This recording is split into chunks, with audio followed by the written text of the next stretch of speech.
Assalamualaikum warahmatullahi wabarakatuh. Mari kita awali Aji Kuspa dengan bacaan Al-Fatihah. Bismillahirrahmanirrahim. Alhamdulillahirabbil alamin arrahmanirrahim maliki yaumiddin. Iyyaka na'budu wa iyyaka nasta'in ihdinas siratal mustaqim siratal ladzina an'amta 'alaihim ghairil maghdubi 'alaihim waladdallin. Amin. Raditu billahi rabbah wa bil islami dinna wa bi muhammadin nabiyya wa rasuluh rabbi sidni ilman warzuqni wahman amin. Meneruskan kajian yang paling penting dalam ulumul Quran termasuk adalah al-ibratu bi umumil lafzi la bi khususis sabab. Itu terkenal sekali. Jadi Nabi karena seorang manusia, apapun hebatnya Nabi ini seorang manusia, tentu kalau ngandani cara Jawa atau mengkhitobi pasti ngendikan sama yang di depannya. Tapi bukan berarti hukum ini khusus pada yang di depannya tapi menjadi umum. Kenapa menjadi umum? Ya karena kebaikan itu boleh dilakukan oleh siapa saja.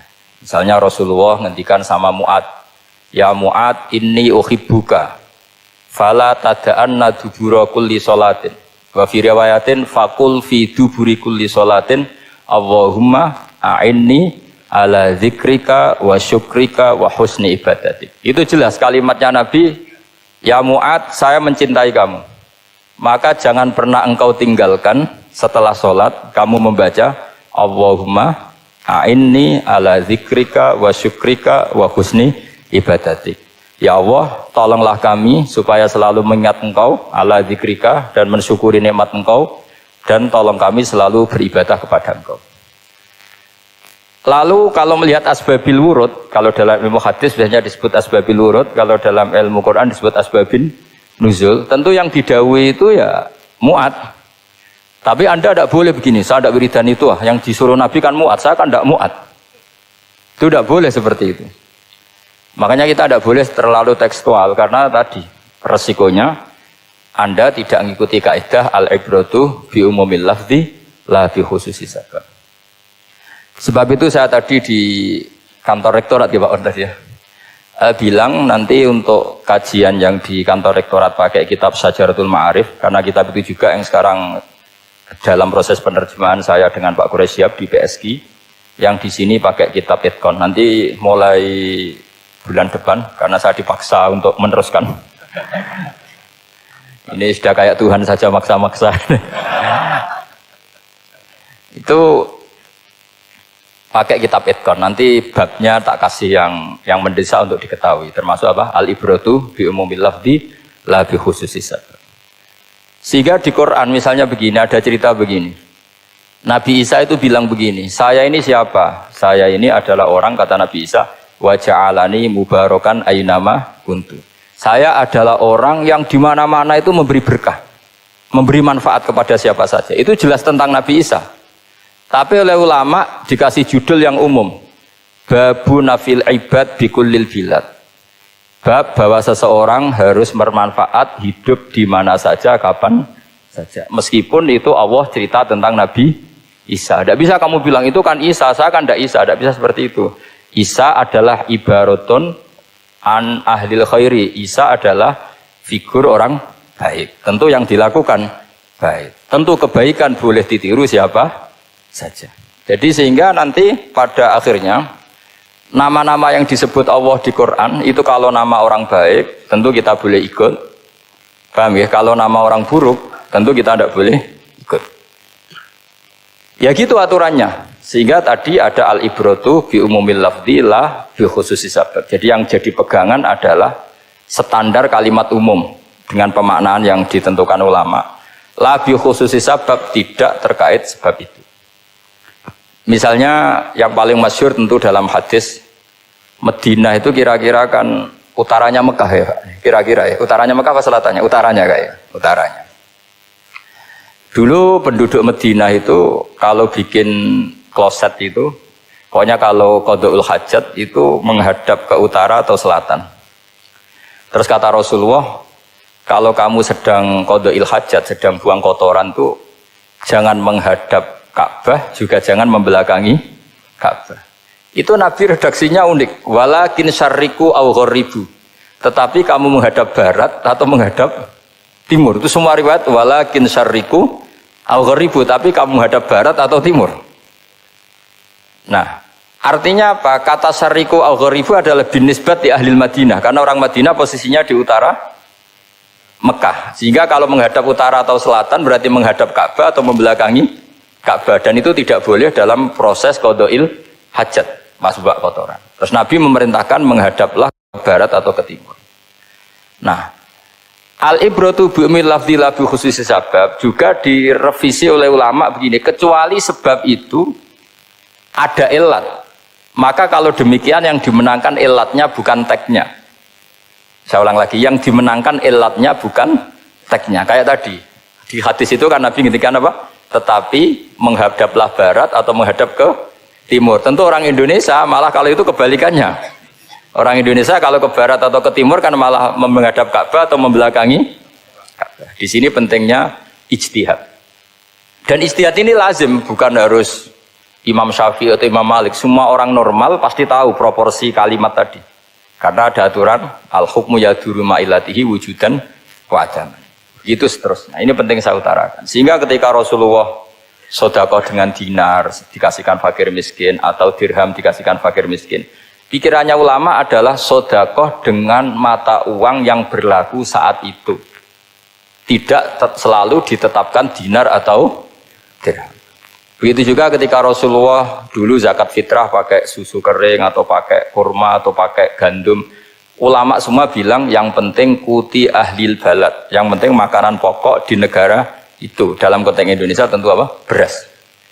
Ini penting saya utarakan karena tanpa mengkaji ulumul Quran seperti ini, dan kita insya Allah bulan depan saya langsung bawa kitab Itqan. Di situ ada beberapa contoh. Harus seperti itu. Karena kalau tidak terikat sebab, itu nanti takutnya ayat umum menjadi liar. Misalnya begini, pernah ada aliran sesat dulu. Kebetulan di Jogja itu saya lihat di TV. Entah salah kiainya, entah salah dosennya, entah salah siapa. Atau salah orangnya agak stres, tidak tahu saya. Semoga salah orangnya itu sholat menghadap ke 4 arah. Alasannya Allah nggak ada di mana-mana, ya sudah di barat, rakaat kedua ke utara, rakaat ketiga ke timur, rakaat keempat ke selatan. Itu uniknya itu ngawurnya lah, bukan uniknya. Ngawurnya itu dalil fa'ina matuwallu fatamma wajhuhu. Kamu hadap kemana saja di sana dari itu Allah. Sehingga semua ulama ketika bikin kaidah al-ibratu bi'umil lafzi la bi khususi sabab selalu menyertakan kecuali khusus sabab ini ada illatul hukmi. Maka itu enggak jadi. Kayak ayat tadi, kalau kamu pakai umumnya lafaz itu kan boleh sholat menghadap mana saja. Nah makanya Imam Syafi'i ketika ditanya, lalu ayat ini proporsinya gimana? Kata beliau, fis safar. Orang yang sedang di pesawat, mau sholat, tentu masuknya fatamma wajhuhu. Jadi dalam kondisi bepergian, yang kita ingin sholat, maka pakainya ayat seperti itu. Tapi kalau kondisi nomar, fawal diwajhaka syatrul masjidil haram. Jadi makanya ini penting ngaji ulumul Quran. Kita tidak bisa hanya megang terjemah atau megang apa, kemudian kita fatwa atas nama Quran dan hadis. Sehingga dulu syaratnya memang ketat, harus hafal Quran, hafal hadis, menguasai usul fikih, menguasai macam-macam. Karena tanpa itu memang tidak bisa. Sampai Ibnu Abbas ngendikan, kamu jangan pernah fatwa pakai Quran. Fa inna lahu wujuhan katsirah, karena Quran punya sisi yang banyak. Walakin hajuhum bis sunnah. Kalau kamu adu hujjah, pakailah sunnah Rasulullah SAW, karena di situ penjelasan Quran. Misalnya tadi Rasulullah ketika kondisi normal pasti sholat menghadap Ka'bah. Jadi kalau bepergian nanti unta, kata riwayat-riwayat, ainama tawajjahat bihi rakhilatuh, kemana saja posisi unta menghadap. Ada ulama yang berpendapat itu khusus sholat sunat. Kalau sholat fardu dalam kondisi ada punya mobil harus berhenti. Ini madzhab Syafi'i. Sehingga misalnya saya, Pak Harsoyo, Pak On, bawa kijang, mobilnya sendiri. Kalau sholat fardu jangan mentang-mentang pakai kendaraan terus menghadap sekenanya. Kalau mau ke Banyuwangi berarti menghadap ke timur, enggak. Itu yang boleh hanya sholat sunat. Kalau sholat fardu harus berhenti. Karena kijang ini dalam kendali Anda. Kecuali dalam surah yang kendaraannya tidak dalam kendali Anda. Misalnya kita naik pesawat. Jadi harus dibedakan. Jangan mentang-mentang Nabi sholat di onta kemana saja menghadap. Tapi konteksnya kan onta ini, cara berpikir onta ini dalam kendali Nabi. Tapi kalau pesawat kan Tidak. Jelas ya? Jadi makanya ini pentingnya proporsional. Jadi kalau kita naik Kijang misalnya mau ke Banyuwangi, kalau waktu duhur ingin sholat ya harus berhenti. Karena yang aina matawajjahat bihi rakhilatuh, kemana saja kendaraan membawa kita itu dalam konteks sholat apa? Sunnah. Jadi ini pentingnya ulama. Ini yang dikatakan al ulama warasatul anbiya. Karena sanad ini musalsal terurut sampai Rasulullah SAW. Terus ada lagi ayat umum yang akhirnya jadi judul umum. Misalnya begini. Kita tahu cerita Nabi Khidir, di antara ceritanya ada satu kampung itu pelit. Makanya orang pelit itu wajib didendami. Karena Nabi pun itu baik-baiknya orang. Kalau sama orang pelit tetap dendam. Karena buruk-buruknya orang itu orang pelit. Tahu kan alamatnya orang pelit? Qoribun minan nar, ya dekat-dekat neraka itu kata-kata. Kalau al-bakhil qoribun minan nar ba'idun minal jannah. Jadi kalau sama tanya alamatnya ya dekat-dekat neraka. Singkat cerita Nabi Musa dan Nabi Khidir itu kecapean sekali masuk satu kampung. Karena saking kecapean lapar minta kampung itu menyediakan makanan. Istatama itu mereka minta makan saking laparnya, saking karena di perjalanan yang melelahkan. Istat ama ahla fa'abau ayudayifuhuma. Tapi kampung situ kampung pelit. Jika semuanya tidak mau yang ngasih apa? Makan. Tapi pas mau keluar dari kampung, ada tembok, ada kayak prasasti itu, yang mau roboh. Yang mau apa? Roboh. Terus sama Nabi Khidir, tembok yang mau roboh ini ditata. Ditata jadi baik lagi. Nabi Musa kata Nabi Musa, kok kurang pegawaian mau medit. Pagri urusi, jadi makanya dendam sama orang meditnya agak sunat. Karena Nabi Musa juga marah sama Nabi Khidir. Orang kayak kampung kayak begitu pelit kok temboknya apa rusak kamu benahin gitu. Terus Nabi Khidir menjawab, wa amal jidaru fakana lulamaini yatimaini fil madinati wa kana tahtahu kanzul lahuma wa kana abuhuma solihah. Begini loh, tembok ini adalah penyimpan harta. Penyimpan harta untuk anak yatim. Bapaknya dulu itu soleh. Artinya terus dibabkan oleh ulama. Babu ikrami sibyanil mu'minin. Bab kita memuliakan anak-anak orang soleh. Sehingga dalam adat kita menghormati Habib, menghormati Gus, menghormati anak pahlawan, menghormati orang-orang yang dulu berjuang kepada untuk Indonesia. Karena di antara yang dipertimbangkan Nabi Khidir adalah wakana abuhuma solihah. Tentu kita menghormati putra-putri yang dulu mendirikan UII, macam-macam. Ya tentu proporsional, tapi tetap saja dapat poin dulu atas nama putra pahlawan, putra orang-orang soleh. Karena Nabi Khidir ketika mempertimbangkan itu, alasannya wakana abuhuma solihah. Fa'aroda rabbuka jabluhu ashuddahuma wastakhrijakan zahuma.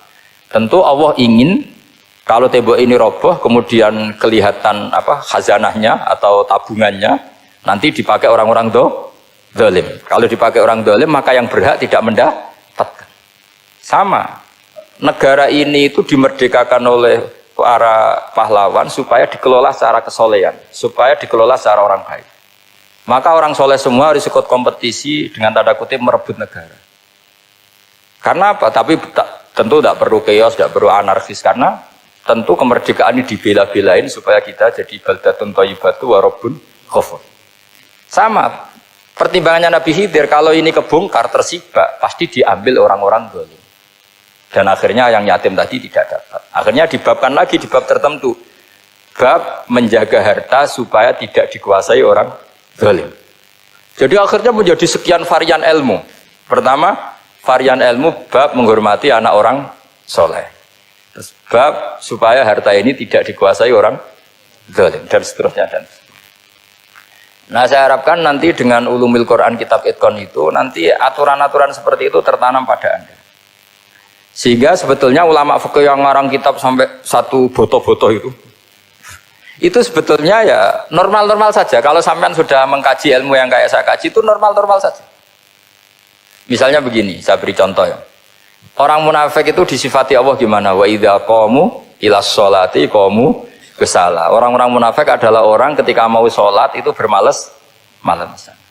Terus kitab Fathul Mu'in atau Fathul Wahab atau kitab semua kitab fikih bikin judul gini.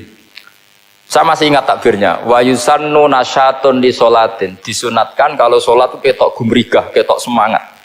Fa inna Allaha ta'ala dzamma tarikihi, karena Allah mengkritik atau menyalahkan orang yang kalau sholat itu tidak nasyat, tidak gumregah, tidak semangat.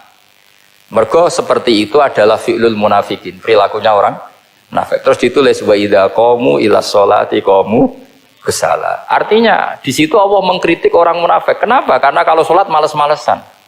Anda ingin bersifat kayak orang munafik apa bersifat kayak Rasulullah? Tentu ingin seperti Rasulullah. Kalau ingin seperti Rasulullah ya wasari'u ila maghfiratim mir rabbikum. Kalau ada kebaikan harus cepat-cepat, harus disegerakan. Nah, sehingga nanti babnya ya sudah tidak tentang orang munafik. Babnya begini, babul musara'ah ilal khairat wa tarkil kasli. Bab bergesa-gesa atau bergegas dalam kebaikan dan meninggalkan males. Jadi tidak lagi tentang sholat, tapi tentang kebaikan apa saja. Jadi kalau kamu punya hutang bisa nyaur jam 7, nyaur jam 9 pasti disalahkan Allah. Karena bisa saja dalam 2 jam ini kita mati. Paham ya? Begitu juga kalau kita sholat bisa awalal waktu, kenapa tidak awalal waktu? Meskipun akhir waktu ya dibolehkan. Itu ya tadi babnya ya tentang wa idza qamu, orang munafik itu ya seperti itu. Akhirnya apa? Ayat ini turun tentang orang munafik tapi pemaknaannya umum. Ini disaksikan apa? Orang-orang tua kita ini ada Pak Ersoya, ada Pak On. Pemahaman ini harus dikawal dan ini tradisi ulama. Saya pastikan di pondok-pondok atau di Al-Azhar di mana saja, itqan itu dipakai disertasi doktor. Jadi kalau betul nanti kita mengkaji itu sudah doktor semua, doktor tafsir semua. Dadaan maksudnya. Memang itu mau tidak mau dan itu mudah sekali. Saya ulang lagi itu mudah sekali. Kenapa kata Imam Syafi'i fa innal uqula mutarratun ila qabril haqqi, karena akal itu dipaksa untuk menerima kebenaran. Ciri utama kebenaran kata Rasulullah matma'an nabi qabr. Jadi menerima itu pasti clear. Makanya disebut kebenaran itu ma'ruf, mudah dikenali. Sesuatu yang salah bahasa Arabnya itu mungkar, angkarohul aklu. Akal itu tidak nyaman. Makanya disebut apa? Munkar, sesuatu yang diingkari. Akal itu asing. Ya asing tuh misalnya sepeda motor ini milik siapa? Milik Zaid. Ya sudah lah saya pakai, tidak usah pamit. Akal pasti ini kok aneh, kok nggak milik orang kok nggak pamit. Akal pasti nggak terima. Makanya agama itu hanya menerima al-ma'ruf yang mudah dikenali dan menolak al-mungkar, sesuatu yang akal itu nggak terima. Jadi Imam Bukhari ketika ditanya, kenapa kamu sealim itu bisa mensarai sanad-sanad Rasulullah? Kata beliau, kalau kamu akalnya normal itu ya gampang saja. Terus ditanya, contohkan. Beliau contohnya begini. Pernah syurrahul hadis, para pensarah hadis itu habis otaknya. Gara-gara Imam Bukhari bikin judul begini. Babu sihhati tolakil akhras. Ingat-ingat ya. Babu sihhati tolakil akhras. Bab sahnya tolaknya orang bisu. Orang bisu itu orang nggak bisa ngomong tuh kalau bahasa Jogja. Bisu ya? Bisu. Bisu itu cerita bab sah tolaknya orang akhras. Ternyata apa? Sekian riwayat yang dipakai itu begini. Ana wa kafilul yatim kahataini fil jannah. Nabi pernah ngendikan saya dan yang merawat anak yatim kahataini fil jannah. Wa asyara bi musabbihatihi wal wusta. Pokoknya Nabi ngendikan begini. Paham ya? Maksudnya apa? Betapa yang merawat anak yatim itu sangat dekat dengan apa? Dekat dengan Nabi di apa? Surga. Terus hadisnya berikutnya, asyahru hakada pakai tangan 10, ahakada wa hakada wa hakada berarti 30. Asyahru hakada wa hakada wa hakada berarti berapa? 29. Terus berikutnya hadis Aisyah sholat lama, terus ditanya orang di tengah-tengah sholat, Aisyah kenapa sholat lama? Fa'asyarat nahwas sama. Kemudian Aisyah memberi isyarah nahwas sama. Ternyata saat itu gerhana apa? Matahari. Itu surahul hadis bingung semua. Ini cerita tolaknya orang bisu sah kok ngelantur kemana-mana. Ternyata maksudnya Bukhari begini, maksudnya Imam Bukhari. Penjelasan yang namanya tolak itu kan sihot. Ya sihot, tahu sihot, akad lah kalau dalam bahasa Jogja mungkin. Kalau kamu nikah kan angkah tuka wazawaztuka terus bilang apa qabil tu nikahaha wa taswiyah. Terus kalau kamu menceraikan istri kamu bilang kamu saya ceraikan. Yang dikatakan sihot itu adalah ekspresi atau implementasi dari sesuatu. Misalnya kamu ingin tolak, bilang saja tolak. Kalau kamu ingin muji orang, bilang saja begini. Pasti itu maknanya muji. Kalau ingin menyemooh, bilang begini. Nah, artinya gini, kalimat itu bisa diganti isyarah. Saya ulang lagi, kalimat itu bisa diganti. Buktinya Nabi mengisyaratkan saya dekat bilang begini. Paham ya? Aisyah bilang gerhana hanya bilang begini. Nah, kalau begitu orang yang bisu ya punya cara menceraikannya. Dia cukup melakukan isyarat. Yang isyarat itu pasti difahami sebagai cerai. Artinya kalau orang memahami Quran hadis seperti itu, hal-hal yang mungkin nggak terlintas dalam pikiran Anda, ternyata itu jadi dalil. Artinya apa? Rasulullah yang bisa ngendikan saja kadang menjelaskan sesuatu pakai isyarah. Nah, dengan demikian terus jadi rumus al-isyarah al-mufhimah bimanzilatin nutqi. Isyarah yang memahamkan sama dengan ucapan. Sehingga ini pengganti ijab qabul. Nah, itu cara-cara memahami istihad, memahami Quran dan hadis. Caranya gimana? Kita harus belajar ulumul Quran. Ya, perangkat yang dipakai seluruh dunia termasuk kitab Itqan itu. Dan kitab Sajaratul Ma'arif itu yang saya kaji dan dikaji seluruh ulama di dunia. Karena saya tidak biasa ngaji tanpa kitab yang perlu kita kaji. Saya sendiri itu bisa seperti ini ya barokahnya kitab-kitab itu. Jadi nggak terlintas tapi ya tadi. Rasulullah yang bisa ngendikan saja, sering iktifa, sering ngalap cukup dengan apa? Isyarah. Oh kalau gitu berarti al-isyarah bimanzilatin nutqi. Isyarah itu sama dengan ijab dan qabul. Apalagi ini orang akhros, orang bisu yang nggak bisa ngomong. Lalu kalau tolak kayak apa, kalau nikah kayak apa? Ya tapi Imam Bukhari itu uniknya tadi bikin judul Babu Sihati Tolakil Akhros, kemudian cerita anak wa kafilul yatim. Nah, itu kalau orang kan nggak sambung, ini sambungnya di mana? Kok malah cerita anak yatim? Ternyata kata kuncinya kahata ini seperti ini dan orang paham sangat sangat. Makanya hati-hati dengan isyarah karena kalau itu betul mengganti lafaz, berarti Anda kalau nyuwun sewu melafadzkan tolak terganti isyarah, ya agak masalah itu. Tapi semoga enggak lah. Istri satu kok dicerai nanti nggak punya istri nanti malah repot. Tapi ini kan saya cerita ilmu saja. Ya saya cerita apa? Cerita ilmu. Jadi kalau ada orang bilang semua yang ada di dunia itu ada di Quran. Itu caranya ya seperti ini. Jangan kayak orang-orang yang terlalu tekstual. Karena kalau seperti ini pasti semua ada di dunia itu ada di Quran. Karena cara pemahamannya seperti ini. Saya sering ditanya kenapa bumi ada likuifaksi macam-macam. Memang dari Quran bayangannya Quran seperti itu. Amintum man fis sama ayyakhsifa bikumul ardo fa idza hiya tamur. Memang dari awal Allah bikin bumi ini potensinya malah likuifaksi. Potensinya itu melumer. Tamur itu memang maknanya melumer. Dan ketika Allah nyifati bumi wal ardi dzatis sod, sod itu maknanya pecah. Dan Allah tidak sekedar mengatakan pecah, dzatis sod sifat dasar bumi itu mudah pecah. Jadi kalau dzati itu sifat dasar. Jadi meskipun Quran tidak meneliti spesifik kayak para ahli gempa, tapi dari awal Allah ngendikan bumi itu dzatis sod wal ardi dzatis sod. Bumi adalah berkarakter pecah. Kenapa berkarakter pecah? Karena dari awal bumi ini lempengan-lempengan. Di Quran ya dijelaskan gitu. Wa fil ardi qita'um mutajawirat. Bumi ya kelihatannya banyak, kelihatan satu, sebetulnya dari qit'ah, dari potongan. Lah qit'ah itu jamaknya qita'. Terus disebut mutajawirat, saling berdampingan. Kalau dalam bahasa Arab berdampingan itu berarti sel-selnya beda. Kalau bahasa Arab bilang sesuatu yang bercampur namanya mukhalatoh, jadi satu. Kalau yang beda jenis namanya mujawarah. Nah, Al-Quran itu bilang wafil ardi qita'um mutajawirat. Bumi ini karakternya per potongan-potongannya karakternya beda-beda. Sehingga memang potensinya bumi ini hancur. Apalagi dari awal memang dipersiapkan mau dihancurin. Makanya nggak usah takut kiamat. Memang rencana Tuhan mau dihancurin.